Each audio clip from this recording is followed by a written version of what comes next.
बिस्मिल्लाहिर्रहमानिर्रहीम। अस्सलाम वालेकुम स्टूडेंट, कैसे हैं आप? उम्मीद करता हूँ आप सब लोग खैरियत से होंगे। स्टूडेंट, आज के लेक्चर नंबर 4 के अंदर मैं आप लोगों को खुशामदीद कहता हूँ।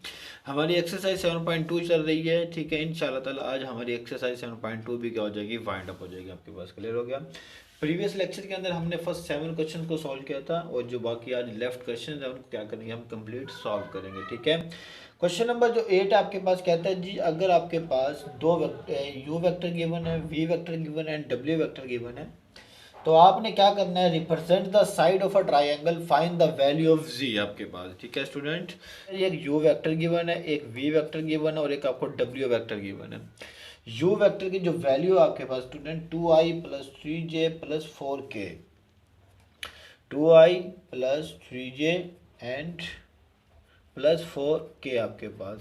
वी वेक्टर की जो वैल्यू गिवन है आपको -i प्लस 3j -4k आपके पास आ गया। समझ आ रही इस बात की? प्लस अच्छा जी, डब्ल्यू आपके पास कितना है जी, आपके पास i plus 6j, i plus 6j plus G के आपके पास यूनिट वेक्टर। तो आपने क्या करना है, यहाँ पे z की वैल्यू क्या करनी है, कैलकुलेट करनी है, ठीक है स्टूडेंट। अब ज़रा गौर कीजिएगा, हम लोगों ने पढ़ा था फर्स्ट लेक्चर के अंदर के ट्राइंगुलर लॉ ऑफ एडिशन, आपके पास दो साइडों का जो सम है तीसरी साइड की क्या होता है, इक्वल होता है आपके पास। मतलब एक वेक्टर आपके पास है u, दूसरा वेक्टर आपके पास है v, और ठीक है थर्ड वेक्टर आपके पास क्या होता है, इनका रिजल्टेंट भी कहते हैं। w आपका बराबर होगा किसके, u प्लस v के आपके पास, ठीक हो गया जी। तो ये आपके पास क्या है, by the triangular law of addition. Triangular law of addition क्या कहता है कि आपके पास जो w है, मतलब थर्ड वेक्टर है, जो बराबर होता है किसके, दो वेक्टर के सम के इक्वल होता है आपके पास।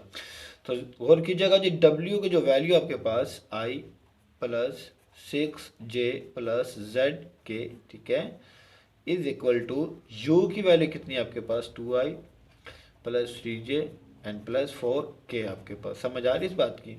प्लस v की वैल्यू आपके पास कितनी है, -i plus 3j and minus k आपके पास। समझ आएगी स्टूडेंट इस बात की? तो ये वाली चीज़ तो वैसे की वैसे आ जाएगी, प्लस 6j प्लस जेड के यूनिट वेक्टर आपके पास, ठीक है स्टूडेंट। अब ज़रा गौर कीजिएगा, तो i को i में हमने ऐड करना होता है, j को j में हमने ऐड करना होता है, और k को k में हमने क्या करना होता है, ऐड करना होता है। ये बन जाएगा जी 2i minus i unit vector plus 3j and plus 3j unit vector plus 4k, ठीक है, एंड k माइनस के यूनिट वेक्टर आपके पास। तो ये कितना हो जाएगा आपके पास, i unit vector plus 6j unit vector plus आपके पास क्या आ गया स्टूडेंट 3k यूनिट वेक्टर आपके पास। तो ये वाला, तो i plus 6j plus Z के यूनिट वेक्टर। तो आप क्या लिखेंगे, by the definition of equal matrix या बाय कंपैरिजन, क्या आ जाएगा जी, i की वैल्यू 166 आ गया, तो z की वैल्यू कितनी आ जाएगी आपके पास, 3 आ जाएगी। तो ये हमने क्या कर लिया, जी की वैल्यू कैलकुलेट कर ली। तो बहुत ही आसान सा क्वेश्चन था। क्वेश्चन नंबर 9 में कहता है जी, the position vector of the points A B C and D are, मतलब ओ ए आपको गिवन है, पोजीशन वेक्टर ना, ओ ए आपके पास है जी 2i माइनस जे प्लस आपके पास है जी के। ओ बी पोजीशन वेक्टर आपके पास गिवन है जी 3i प्लस जे,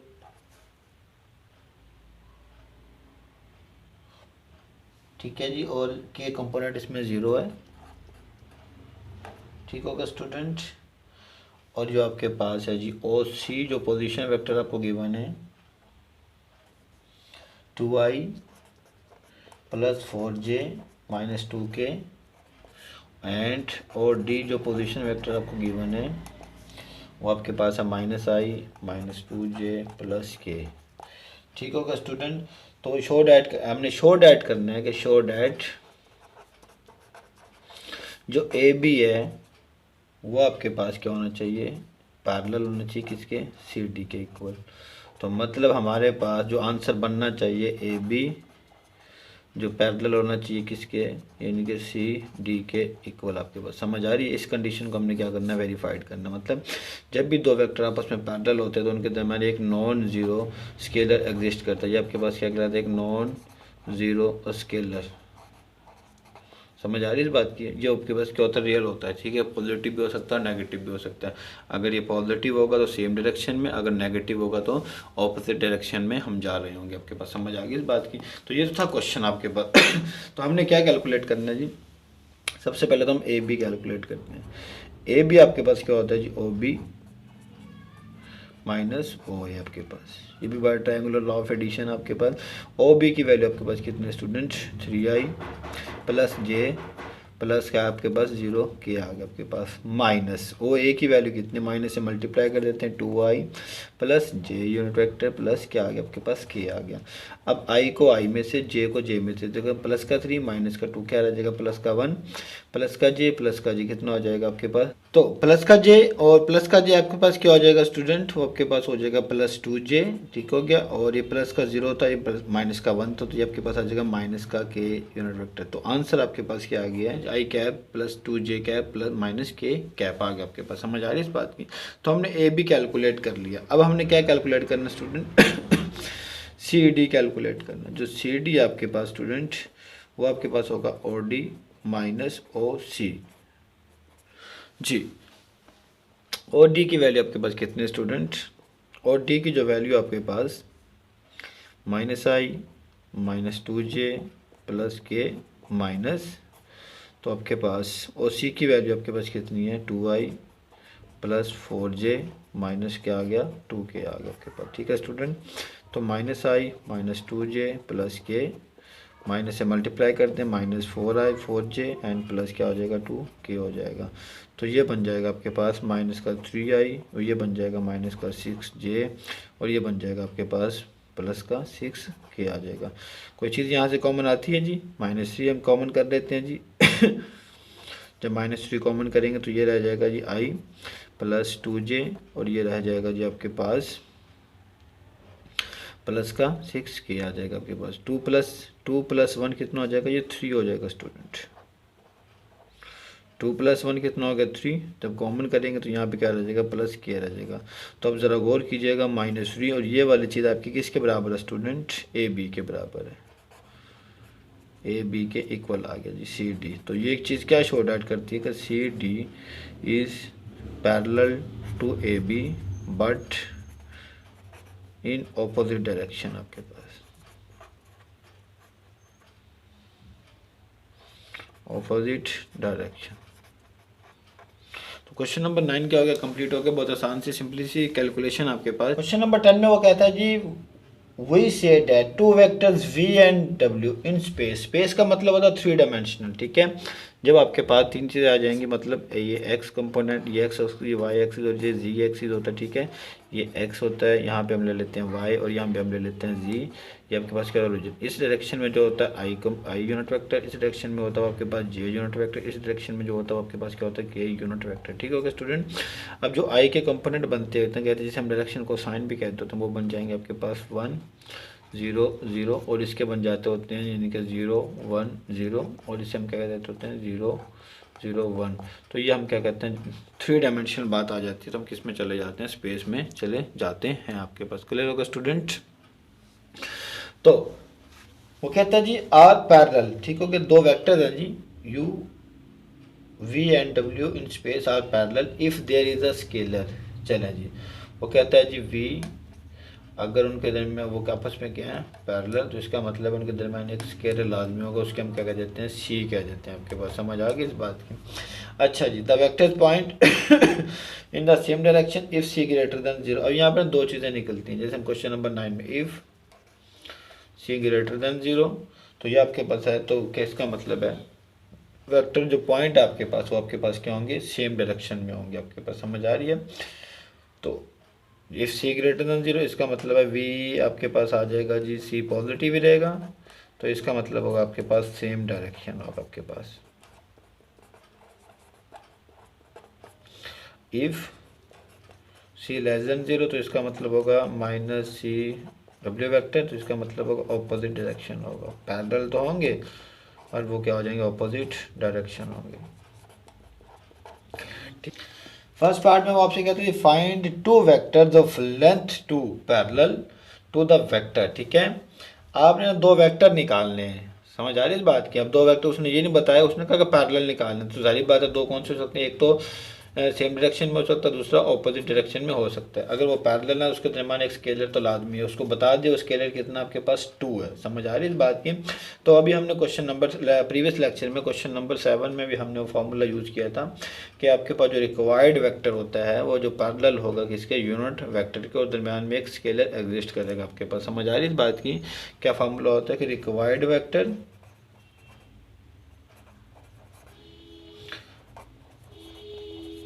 रिक्वायर्ड वेक्टर को आप क्या नाम दे लें, यू का नाम दे दें, ठीक है स्टूडेंट, जो बराबर होगा यू मैग्नीट्यूड और वी यूनिट वेक्टर के आपके पास। समझ आ रही है इस बात की। अब इसका मतलब है U vector is equal to V vector over V का मैग्नीट्यूड आ गया आपके पास। समझ आ रही है। तो क्वेश्चन नंबर ये कहता है दो वेक्टर हमने फाइंड करने हैं, ठीक है, जिसकी लेंथ है आपके पास कितनी है, आपके पास 2, ठीक हो गया जी। तो आपके पास जो वेक्टर गिवन है वो आपके पास है जी v vector is equal to 2i minus 4j plus 4k आपके पास है। क्लियर होगा स्टूडेंट। तो हमने क्या करना है, अभी इसकी कैलकुलेशन करते हैं स्टार्ट। तो पहले ही तो बात आपको समझ में आ गई होगी कि यू वेक्टर निकालना है आपने। पहले तो अब देखें जी, मैग्नीट्यूड है जी u vector, magnitude v vector divide by v का मैग्नीट्यूड है। अब यू की मैग्नीट्यूड कितनी है आपके पास 4, और वेक्टर आपके पास कितना है 2i माइनस 4j प्लस कितना आपके पास 4k आ गया, डिवाइडेड बाय इसकी मैग्नीट्यूड कितनी बन जाएगी 2 का स्क्वायर, ठीक है, प्लस माइनस 4 का स्क्वायर प्लस कितना हो जाएगा आपके पास 4 का स्क्वायर हो जाएगा आपके पास। क्लियर होगा स्टूडेंट। तो ये आपके पास बन जाएगा जी 4i माइनस 4j, 2 4 8 हो जाएगा आपके पास 8j प्लस कितना हो जाएगा 8k डिवाइडेड बाई कितना आ जाएगा आपके पास 4 प्लस 16 प्लस 16। तो इसका आंसर बन जाएगा जी आपके पास 4i minus 8j plus 8k divided by आपके पास आ जाएगा इसका आंसर जी 16 प्लस 16 32 एंड कितना आ जाएगा 36 अंडर रूट आ गया आपके पास। समझ आ रही इस बात की। तो अब ज़रा गौर कीजिएगा जी, इसका आंसर बन जाएगा जी मज़ीद आपके पास ऊपर से m2 common 4i minus 8j plus 8k आ गया आपके पास डिवाइडेड बाय कितना आ जाएगा 6। तो ऊपर से हम क्या चीज़ कॉमन कर लेते हैं 2, ठीक है, 2i minus 4j and plus 4k divided by कितना आ जाएगा आपके पास 6 आ जाएगा आपके पास। समझ आ रही है इस बात की। हमने वो वेक्टर निकाल लिया जी, तो दो वेक्टर निकाल लें, ठीक है। अब ज़रा गौर कीजिएगा इस पे जो कंडीशन है आपके पास, तो ये आपके पास हम 2 3 से कितना हो जाएगा 6 हो जाएगा, u is equal to 2i minus 4j plus 4k आपके पास, ठीक हो गया। तो ये आपके पास क्या आ गया वेक्टर आ गया जी। अब हमने क्या करना है, अगर वो इफ़ सेम डायरेक्शन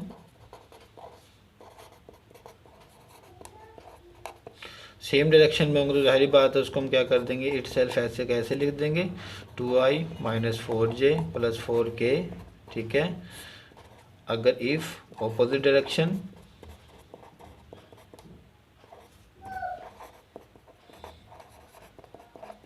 तो हम इसको क्या कर देंगे माइनस से मल्टीप्लाई कर देंगे, -1 से 4j प्लस हो जाएगा और माइनस 4k आपके पास डिवाइडेड बाई क्या आ गया 3। तो ये दो वेक्टर हमने क्या कर लिए कैलकुलेट कर लें, आपस में पैरेलल तो हैं बट एक सेम डायरेक्शन में और दूसरा आपके पास क्या ऑपोजिट डायरेक्शन में है, जैसे मैं आपको एक्सप्लेन करके आता हूँ।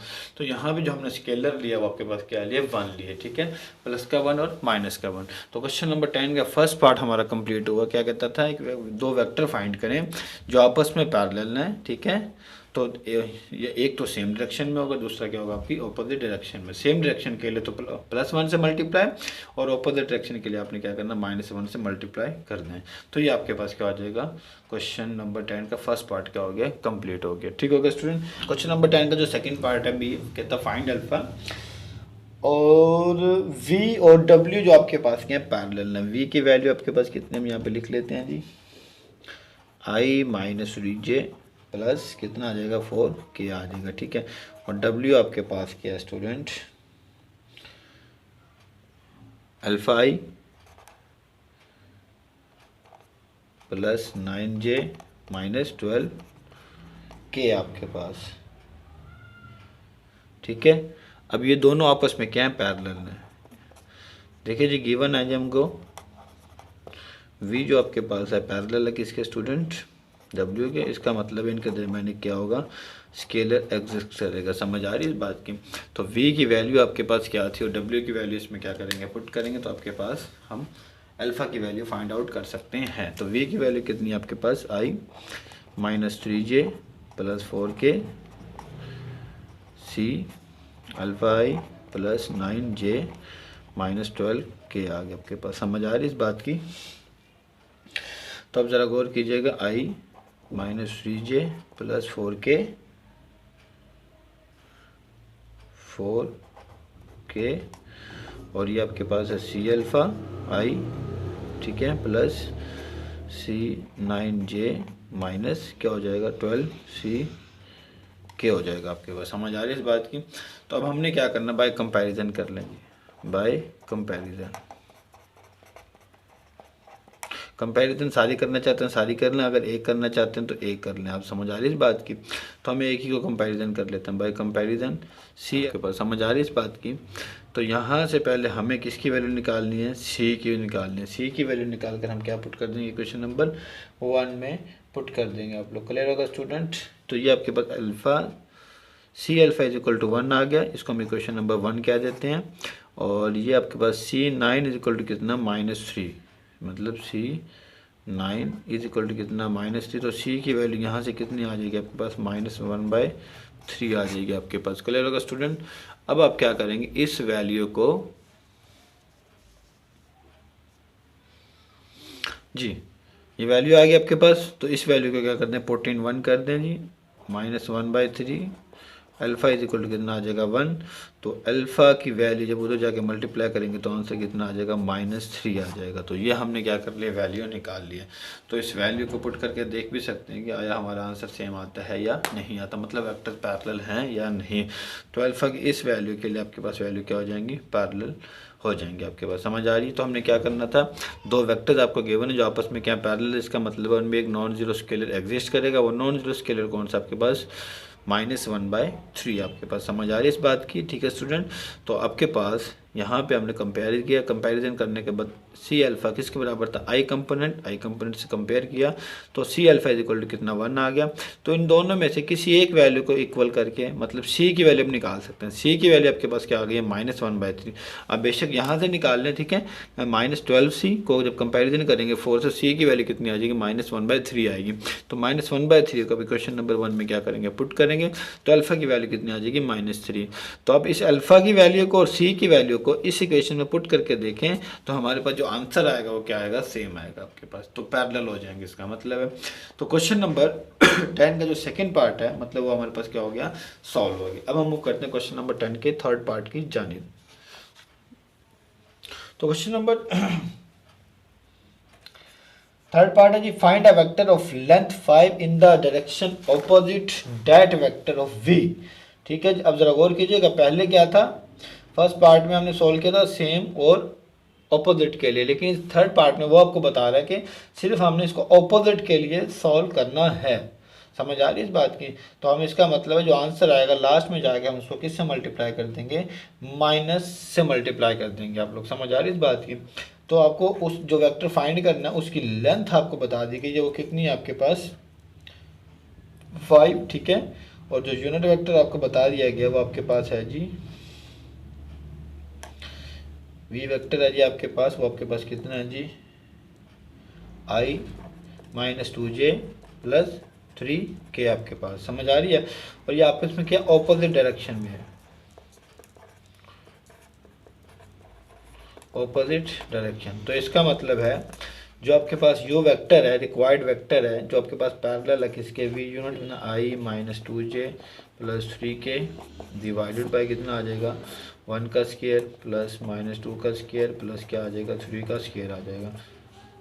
तो 5 से मल्टीप्लाई कीजिए 5i -10j + 15k divided by आपके पास क्या आ जाएगा स्टूडेंट 1 + 4 + 9, ये आपके पास है जी ये आपके पास है जी कितना हो जाएगा 5 माइनस 10J प्लस कितना हो जाएगा 15K आपके पास डिवाइडेड बाय आपके पास कितना हो जाता है जी 13 हो जाएगा आपके पास और 14 हो जाएगा। तो जी ऑपोजिट डायरेक्शन में था तो हम क्या करेंगे इसको -1 से क्या कर देंगे आप इसको मल्टीप्लाई कर देंगे। -1 से जब मल्टीप्लाई करेंगे 10J प्लस 15K √14 तो आपके पास जो आंसर बनेगा इसका बन जाएगा -5 divided by √14 I unit vector, ठीक है, plus 10 divided by 14 J unit vector plus 15 divided by √14 के यूनिट वेक्टर। तो आपके पास ये क्या आ गया वेक्टर आ गया जो इन ऑपोजिट डायरेक्शन के अंदर है। ठीक हो गया जी। तो बस आपने यही याद करना है ऑपोजिट में कब होगा जब आपका सी पॉजिटिव होगा मतलब स्केलर पॉजिटिव होगा जी। तो आपने बस यही अपने आप को याद रखना है, मतलब आपने एक ही बात याद रखनी है आपके पास अगर वो सेम डायरेक्शन में तो स्केलर पॉजिटिव होगा, अगर वो अपोजिट डायरेक्शन में तो स्केलर क्या होगा आपका नेगेटिव होगा आपके पास। तो क्वेश्चन नंबर 10 का थर्ड पार्ट भी क्या हो गया कंप्लीट हो गया स्टूडेंट। इसका जो फोर्थ पार्ट अब आपसे क्या था find A and B so that vectors given आपको, ठीक है, आर पैरेलल। दो वेक्टर आपस में क्या पैरेलल है तो आपने ना उनकी वैल्यू कैलकुलेट करनी है। जो हमने क्वेश्चन नंबर 10 का सेकंड पार्ट किया था सेम उसी तरह ये क्या होगा थर्ड पार्ट आपका सॉल्व होगा स्टूडेंट। तो जो इसका डी पार्ट है ये आपके पास आपने ए की वैल्यू निकालनी है और बी की वैल्यू भी निकालनी है, ठीक है। अब दो वेक्टर जो गिवन आपस में जो वेक्टर गिवन है वी आपके पास है जी 3i माइनस जे प्लस आपके पास क्या गिवन है 4k और डब्ल्यू वेक्टर आपके पास जो गिवन है जी आपके पास अल्फ़ा आई मतलब ai, ठीक है, प्लस bj और आपके पास है जी -2k गिवन है। अब उसने बता दिया जी आपको कि दोनों वेक्टर आपस में क्या पैरेलल हैं बोथ, ठीक है।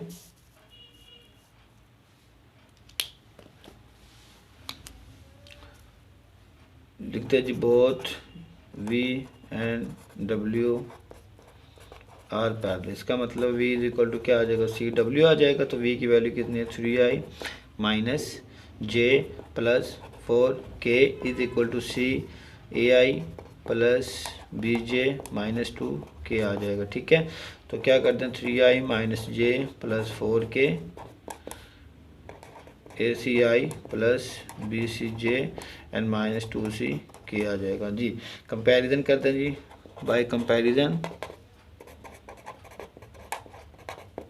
तो AC इज इक्वल टू कितना आ जाएगा जी 3 एक equation, BC is equal to कितना आ जाएगा जी आपके पास -1 दो इक्वेशन और -2C इज इक्वल टू कितना आ जाएगा 4। तो C की वैल्यू कितनी आ जाएगी यहाँ से -2 आ जाएगी आपके पास, ठीक है जी। अब आप क्या करेंगे पुट करके जी AB की वैल्यू निकाल लें। AB की वैल्यू आपके पास क्या बनेगी यहाँ पे पुट कर दीजिए -2 इज इक्वल टू 3। तो A की वैल्यू आपके पास आ जाएगी जी -3/2 और एंड C की वैल्यू इसमें पुट कर दें जी -2। तो B की वैल्यू कितनी आ जाएगी आपके पास 1/2।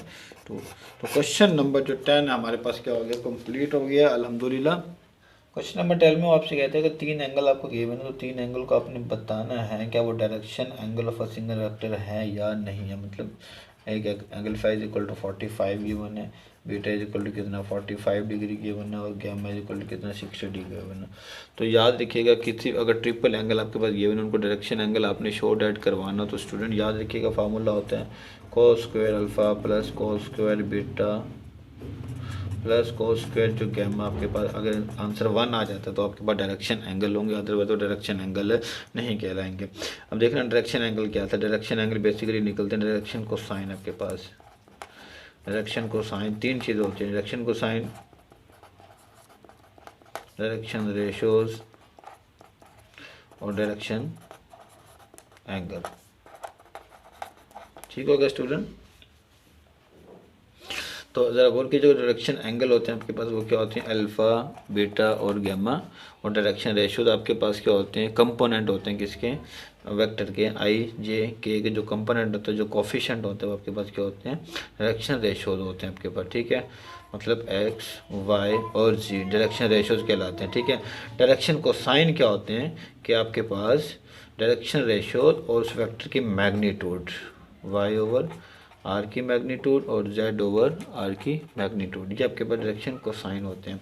हम इस चीज़ को ऐसे भी लिख सकते हैं कि एक्स इज इक्वल टू क्या होता है R cos alpha, x is equal to क्या होता है आर कोस अल्फ़ा, और वाई इज इक्वल टू क्या होता है आर कोस बीटा, ठीक है, और z इज इक्वल टू क्या होता है आर कोस गैमा। आपके पास समझ आ रही है इस बात की। अगर हम यहाँ से एक चीज़ को कैलकुलेट करना चाहें, कोस अल्फ़ा की value, cos alpha is equal to x over R, cos beta is equal to क्या होता है आपके पास वाई ओवर आर, और cos gamma is equal to क्या होता है आपके पास जेड ओवर आर। ठीक है स्टूडेंट, तो अगर मैं इन तीनों का स्केयर कर दूं, ठीक है, और ऐड कर दूं cos square alpha plus cos square beta plus cos square gamma, किसके बराबर आ जाएगा जी x square over r square plus y square over r square plus z square over r square. ठीक है, अब ये नीचे वाला कैल्शियम क्या आ जाएगा R square x square plus y square plus z square. अब ये ना बेसिकली किस चीज़ के बराबर होती है, आप लोगों ने पढ़ा हुआ मैग्नीट्यूड का formula, R is equal to बराबर किसको होता है, पढ़ा हुआ जी आप लोगों ने, जी आप लोगों ने पढ़ा हुआ स्टूडेंट कि आर बराबर होता है under root x square plus y square plus z square. तो इसका मैं स्क्वेयर करूँगा तो क्या आंसर आ जाएगा x square plus y square plus क्या आ जाएगा जेड स्क्वेयर आ जाएगा। ठीक होगा जी, तो हम वहाँ पे उसकी वैल्यू पुट कर देते हैं। ठीक है, किसके इक्वल आ गया आपका R square divided by R square, तो विच इज इक्वल टू कितना होगा 1 होगा। तो cos square alpha cos square beta cos square gamma किसके इक्वल आ गया 1 के इक्वल आ गया। ठीक है, अब ज़रा गौर करेंगे कि ये वाली चीज़ हमारी निकली ही कहाँ से, ठीक है, जनरेट कहाँ हुई है, आपके पास समझ आ रही है। तो आप लोगों ने वही उनको डायरेक्शन एंगल है, जैसे कि आपके पास एक ट्राइंगल राइट एंगल ट्राइंगल, अगर यहाँ पे हमारे पास है एंगल अल्फ़ा, ठीक है, और ये आपके पास क्या है आर, हाइपोटेनस कहते हैं, ये आपके पास है वर्टिकल कंपोनेंट, ये आपके पास है हॉरिजॉन्टल कंपोनेंट। समझ आ रही है। तो अगर आप यहाँ से कोस अल्फा निकालना चाहते हैं तो बेस अपॉन क्या आता है हाइपोटेनियस, एक्स अपॉन क्या हो गया आर हो गया आपके पास। ठीक है स्टूडेंट, तो अगर आप निकालना चाहते हैं इसको, मतलब यहाँ पे y रख लें, ठीक है, और यहाँ पे क्या रख लें z रख लें, तो एंगल यहाँ पे क्या आ जाएगा बीटा आ जाएगा आपके पास। समझ आ रही है इस बात की। तो कोस बीटा जब आप निकालेंगे तो क्या आ जाएगा बेस अपॉन हाइपोटेनियस। ठीक है, तो अगर आप इसको एक्स जी प्लेन में लेना चाहते हैं, किसमें एक्स जी, ये जी हो जाएगा, ये एक्स हो जाएगा, ये आर, तो ये एंगल क्या होगा गैमा। तो कोस गैमा आपके पास कितना आ जाएगा स्टूडेंट बेस अपॉन हाइपोटेनियस। समझ आ रही इस बात की स्टूडेंट। तो बेस अपॉन क्या आ जाएगा हाइपोटेनस आ जाएगा। तो यहाँ से ये चीज़ निकाल सकते हैं, ये चीज़ कोई मुश्किल नहीं है आपके पास। तो जहाँ भी हमने मूव करना है, हमने ये शो डेट करना है कि ये ट्रिपल एंगल है जो आपके पास, तो ये ट्रिपल एंगल आपके पास क्या हो जाएगा। तो इस बात की समझ आ गई है, ये एक्स वाई प्लेन में है, ये आपके पास वाई जी प्लेन में है, और ये आपके पास क्या एक्स जी प्लेन में हमने बात की हुई है। मतलब ऐसे ये अगर हम बात करना चाहें तो ये ऐसे और ये ऐसे, हम दो पॉइंट की, ये आपके पास क्या जी और ये आपके पास क्या एक्स एक्सिस। इसकी बात करें तो ये आपके पास क्या वाई एक्सिस, ठीक है, और ये आपके पास क्या है जी एक्सिस। इसकी बात करें तो ये आपके पास एक्स एक्सिस और ये आपके पास क्या है वाई एक्सिस। तो हम इसको निकाल सकते हैं यहाँ से कैलकुलेट करके। तो हमने सिर्फ वैल्यू पुट करनी है, इसमें वैल्यू पुट करने से आपके पास अगर आंसर आ जाता है 1 तो आप लेफ्ट हैंड साइड ले लेंगे, अगर आंसर आ जाता है 1 तो आपके पास यस होंगे ट्रिपल एंगल, अदरवाइज नो। जी एंगल कितना 45 डिग्री प्लस एंगल कितना आपके पास cos square 45 degree plus cos square कितना है जी आपके पास 60 डिग्री। तो कोस 45 कितना था 1/√2 का स्क्वायर प्लस 1/√2 का स्क्वायर और 1/2 का क्या आ जाएगा स्क्वायर आ जाएगा। ये बन जाएगा 1/2 प्लस 1 कितना आ जाएगा 4। तो इसका एलसीएम कितना आ जाएगा 4, ये आ जाएगा 2, ये आ जाएगा 2, ये आ जाएगा 1। तो आंसर कितना आएगा 5/4 which is not equal to 1। तो अब लिखेंगे नो ट्रिपल एंगल और नॉट ट्रिपल एंगल और नॉट डायरेक्शन एंगल। ठीक होगा जी। तो ये आपके पास एक्सरसाइज 7.2 भी हमारे पास क्या होगी कंप्लीट होगी अल्हम्दुलिल्लाह। ठीक है स्टूडेंट, अगर एक्सरसाइज 7.2 के अंदर कोई भी आप लोगों का क्वेश्चन है, किसी भी किस्म की प्रॉब्लम है तो आप मुझसे कमेंट बॉक्स में पूछ सकते हैं। तो आज के लेक्चर के अंदर मुझे इजाज़त दीजिए। अल्लाह हाफिज़, अल्लाह निगहबान, अस्सलाम वालेकुम।